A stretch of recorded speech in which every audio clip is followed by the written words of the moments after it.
estar sentaditos un rato. Vamos a descansar un poco, poniéndonos de pie los que puedan. Y si usted se siente bien así, pues quédese sentadito. Señor, te alabamos y glorificamos tu santo nombre. Gracias por todas las bendiciones que te hemos adorado en espíritu y en verdad. Ahora, Señor, te pedimos bendición para este estudio de tu santa y bendita palabra. Ayúdanos a poder discernirla bien, entenderla y sobre todo, Señor, fortalecer nuestra fe y aplicarla al diario vivir. Todo te lo pedimos y damos gracias en el nombre de Jesús. Amén. Bien, mis hermanos, pueden tomar asiento. Solo es para que se estiraran un poco, ¿verdad? Bien, estamos estudiando el libro a los Hebreos. Vamos a tener una clase por unos cuantos minutos. Estamos en el capítulo 8 del libro a los Hebreos y vamos haciendo un exégesis versículo por versículo y dice así, comenzamos con el capítulo 8, versículo 1. Ahora bien, el punto principal de lo que venimos diciendo es que tenemos tal sumo sacerdote, el cual se sentó a la diestra del trono de la majestad en las alturas. Está diciendo que el punto principal que se está trayendo es que tenemos un sumo sacerdote que está en los mismos cielos, que se sentó a la diestra de Dios en las alturas. Habían sumos sacerdotes, pero eran terrenales y ministraban en un santuario terrenal y entraban una vez al año al lugar santísimo a derramar la sangre sobre el propiciatorio, que solamente podía cubrir los pecados por un año y volvían a repetirse otra vez anualmente, ¿verdad?, estos sacrificios. Pero el escritor de los Hebreos está hablando que nosotros tenemos un sumo sacerdote, pero en el mismo cielo, a la diestra de Dios, y está intercediendo por nosotros, y no presentando sangre ajena de toros, de machos cabríos, que no podían quitar los pecados, solamente cubrirlos, hasta que Cristo muriera en la cruz fueron quitados, sino que tenemos aquel que se presentó con un solo sacrificio, hizo, dice, perfectos, ¿verdad?, a los santificados. Entonces, vamos ahora al versículo 2 y dice, ministro del santuario, de aquel verdadero tabernáculo que levantó el Señor y no el hombre. Entonces, Él es ministro, está ministrando, está sirviendo, intercediendo por su pueblo, por cada uno de nosotros, no en un santuario terrenal, como hacían aquellos sumos sacerdotes, sino en un celestial. Es un verdadero tabernáculo, no es figura ni sombra, como eran aquellos, sino lo verdadero, y está en el mismo cielo. Versículo 3. Porque todo sumo sacerdote está constituido para presentar ofrendas y sacrificios, por lo cual es necesario que también éste tenga algo que ofrecer. Hemos visto de que el sumo sacerdote estaba constituido para interceder por el pueblo con sacrificios y con ofrendas, pero él tenía primero que ofrecer algo por sí mismo, es decir, por sus propios pecados, porque él reconocía que pecaba y necesitaba primero ofrecer sacrificio por sus pecados y luego por el pueblo.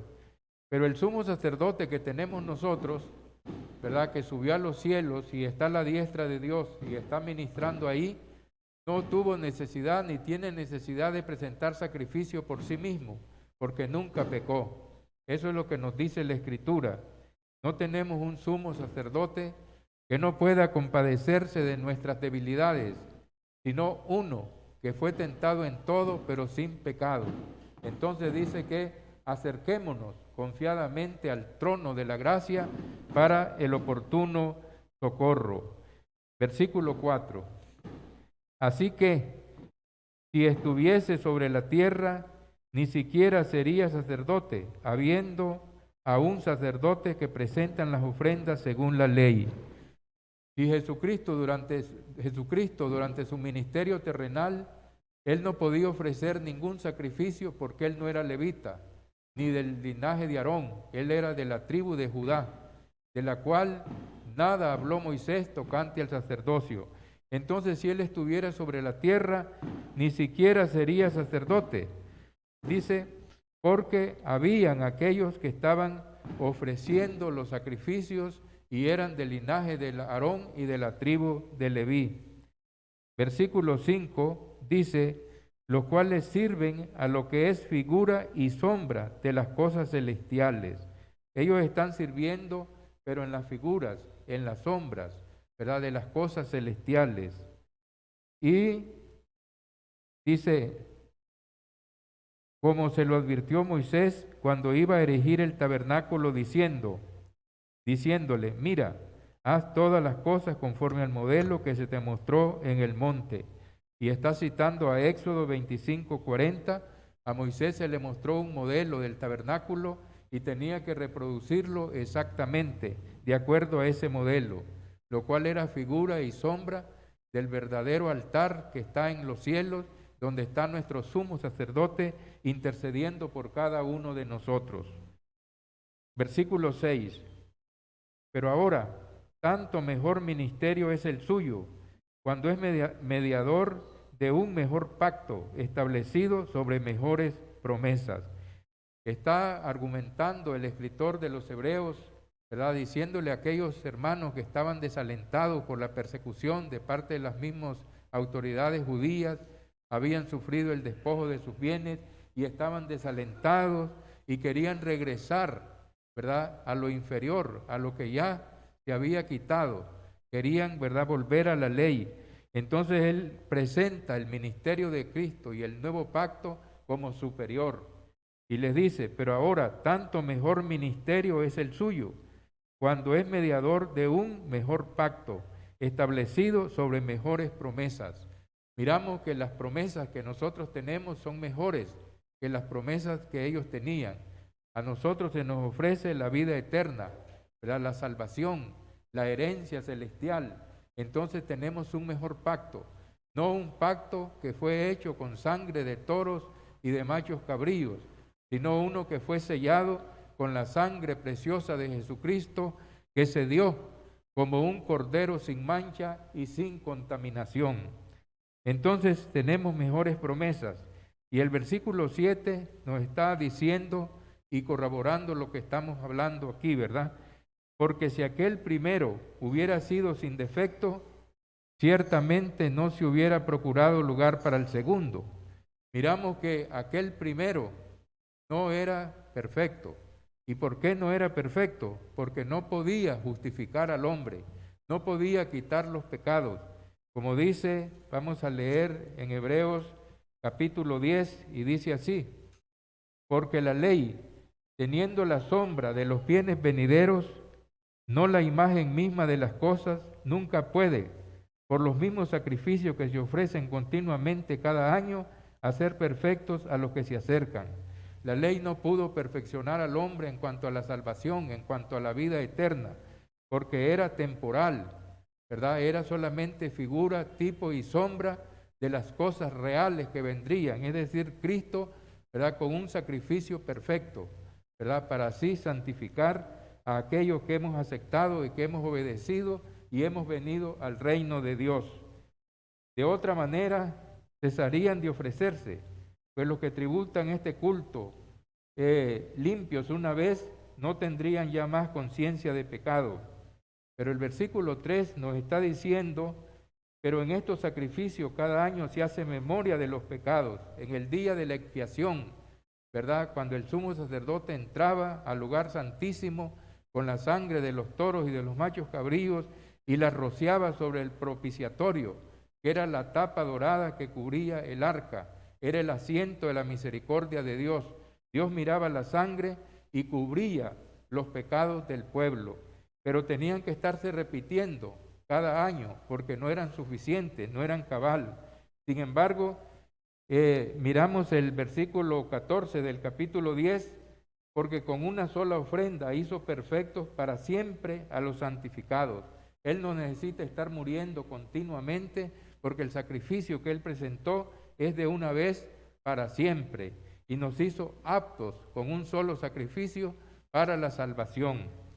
Entonces, si aquel primer pacto hubiera sido cabal, hubiera sido perfecto, pues no hubiera dado lugar para el segundo, ¿verdad? Porque lo que es perfecto no tiene que añadírsele más, ¿verdad? Ni completarlo, ni mejorarlo, porque está cabal.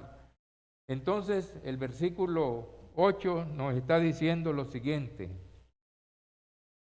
porque reprendiéndoles dice, llamándoles la atención, ¿verdad? Reprendiéndoles dice, he aquí vienen días, dice el Señor, en que estableceré con la casa de Israel y la casa de Judá un nuevo pacto, ¿verdad? Está anunciando ya el Señor, lo anunciaba por medio de Jeremías. En Jeremías capítulo 31, versículo 31, el Señor dio una profecía, ¿verdad? Que iba a establecer un nuevo pacto, ¿verdad? Con la casa de Israel y la casa de Judá, dando a entender con el pueblo de Dios, es decir, el nuevo Israel, el Israel espiritual, iba a establecer un nuevo convenio, un nuevo trato para con el Israel espiritual, es decir, el reino de Dios compuesto por judíos y por gentiles. Y estableceré con la casa de Israel y la casa de Judá un nuevo pacto, ya lo está anunciando, no como el pacto que hice con sus padres, el día que los tomé de la mano para sacarlos de la tierra de Egipto. Dice que no es como aquel pacto, ¿verdad? Que tenía promesas terrenales, ¿verdad? Tenía la tierra prometida que tenían que entrar ellos, por lo cual miramos que quedaron postrados en el desierto y solo 2 pudieron entrar por falta de fe, porque dudaron de la palabra de Dios, de la promesa, y no tuvieron confianza en lo que Él les dijo. Entonces dice que el día que los tomó de la mano para sacarlos de la tierra de Egipto, porque ellos no permanecieron en mi pacto, es decir, no creyeron las promesas, no tuvieron confianza, no tuvieron esas convicciones y fueron quedando postrados en el desierto.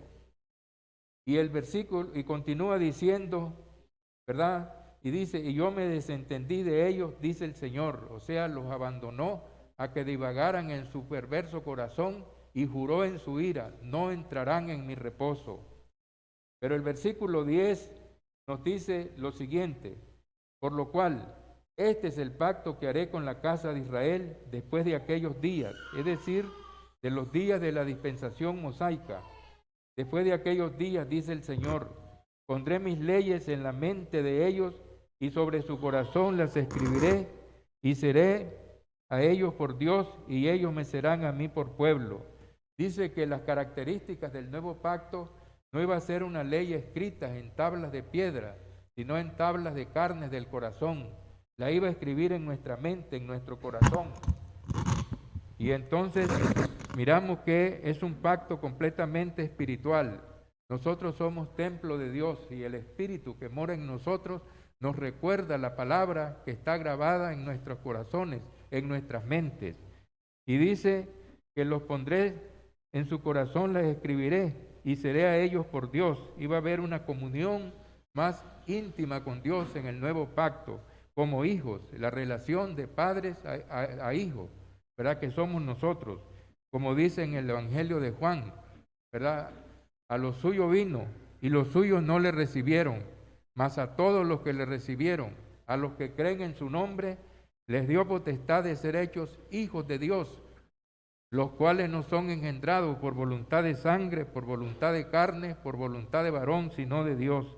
Entonces, miremos que yo seré a ellos por Dios y ellos me serán a mí por pueblo. Y ninguno enseñará a su prójimo, ni ninguno a su hermano diciendo, conoce al Señor, porque todos me conocerán, desde el menor hasta el mayor de ellos. Miramos que el israelita entraba, ¿verdad?, en relación de pacto cuando nacía, y a los 8 días de nacido lo circuncidaban y era considerado miembro, ¿verdad?, del pueblo de Israel. Pero te había que enseñarle mientras iba creciendo quién era Dios, ¿verdad?, para que fuera teniendo fe, teniendo una convicción. Cuando se entra al nuevo pacto, ahora se entra por convicción propia, ¿verdad? La fe viene por el oír y el oír de la palabra de Dios, y nosotros entendemos por medio del evangelio que se nos predica que al bautizarnos entramos en una relación con Dios, de hijos a Él que es nuestro Padre. Y entonces tenemos una relación más íntima con Dios, y dice que nadie tiene que decirle al otro, cree en el Señor, porque todos le conocemos a través de la palabra. a través de la enseñanza que nosotros tenemos de las Santas Escrituras. Y ninguno dirá a su hermano, conoce al Señor, porque todos me conocerán, desde el menor hasta el mayor de ellos. Y el versículo 12 nos está diciendo lo siguiente: porque seré propicio a sus injusticias, y nunca más me acordaré de sus pecados y de sus iniquidades. Cuando nosotros vamos al bautismo, tenemos el perdón de pecados pasados, y también cuando nosotros después del bautismo pecamos, tenemos el perdón de pecados, porque dice que si estamos en luz, como Él está en luz, y tenemos comunión los unos con los otros, la sangre de Jesucristo, su Hijo, nos limpia de todo pecado. Y dice que si confesamos nuestros pecados, Él es fiel y justo para perdonarnos y limpiarnos de toda maldad. Entonces nosotros después del bautismo reconocemos nuestros pecados, se los confesamos a Él, nos arrepentimos y continuamos creciendo en la gracia, en el conocimiento del Señor. Entonces dice que el Señor será propicio, porque seré propicio a sus injusticias, y nunca más me acordaré de sus pecados y de sus iniquidades. Miramos entonces lo que dice el versículo 13, ya para finalizar, dice lo siguiente: al decir nuevo pacto, ha dado por viejo al primero, y lo que se da por viejo y se envejece está próximo a desaparecer. El Señor en Jeremías 31:31 ya anunció desde el siglo VI antes de Cristo que establecería un nuevo pacto, y al decir nuevo pacto, ha dado por viejo al primero, y lo que se da por viejo y se envejece está próximo a desaparecer. No significa que iba a desaparecer cuando está escribiendo el escritor. En el año 64 o 65 ya había desaparecido en la cruz del Calvario, cuando Cristo de verdad dijo, en la noche, verdad, que fue entregado, tomó pan y dijo: esto es mi cuerpo que por vosotros es partido, verdad, comed, esta es mi sangre que por vosotros es derramada para sellar el nuevo pacto y dar la remisión de nuestros pecados. Miremos pues que el Antiguo Testamento fue quitado, y podemos leerlo en Colosenses capítulo 2, versículo 14, y dice así: anulando el acta de los decretos que había contra nosotros, que nos era contraria, quitándolo de en medio y clavándolo en la cruz. Es triste, ¿verdad?, mirar personas de religiones que guardan el sábado, que tienen prescripciones judías, como decir que no coma ciertas carnes, ciertas comidas, ¿verdad?, y ciertas cosas, cuando todos esos mandamientos, todas esas enseñanzas, ¿verdad?, de la ley quedaron clavadas en la cruz, y ahora tenemos un nuevo pacto. Y dice: despojando a los principados y a las potestades, las exhibió públicamente, triunfando sobre ellos en la cruz. Y el versículo 16 nos dice lo siguiente, dice: por tanto, nadie os juzgue en comidas o en bebidas, en cuanto a días de fiesta, lunas nuevas o días de reposo, todo lo cual es la sombra de lo que había de venir, pero el cuerpo es de Cristo. Entonces, hermanos, la enseñanza que nos presenta aquí el escritor, ¿verdad?, a los hebreos, es que el Señor dio por viejo el antiguo pacto y estableció por medio de la muerte de Cristo, ¿verdad?, con su sangre preciosa selló el nuevo pacto y establecido sobre mejores promesas. Nosotros estamos en el nuevo pacto, hemos entrado en esa relación, ¿verdad?, desde el bautismo. Lo que tenemos que hacer es perseverar hasta el fin, porque dice: habiéndose multiplicado la maldad, el amor de muchos se enfriará, pero el que persevere hasta el fin, éste será salvo. Tenemos que perseverar para no irnos quedando postrados en el desierto, sino alcanzar la corona de la vida, como dice en Apocalipsis capítulo 2, versículo 10. Dice: no temas en nada lo que vas a padecer. He aquí el diablo echará en la cárcel a alguno de vosotros y tendréis tribulaciones por 10 días. Perdón, el número 10 es simbólico. Puede ser 10 días, 10 meses, 10 años o toda la vida. Siempre hay problemas, dificultades, tribulaciones, enfermedades, angustia.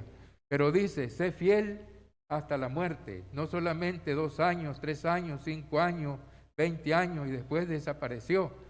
Se fue, abandonó la comunión con Dios, la comunión con la iglesia. De ninguna manera, sino que perseverar hasta el fin. Sé fiel hasta la muerte, y yo te daré la corona de la vida. Que el Señor nos bendiga, nos ayude y nos fortalezca para poder perseverar hasta aquel día que Él nos llame a su presencia. Si hay alguna pregunta, comentario, puede hacerla, puede levantar la mano o alguna cosa que quiere que le aclare.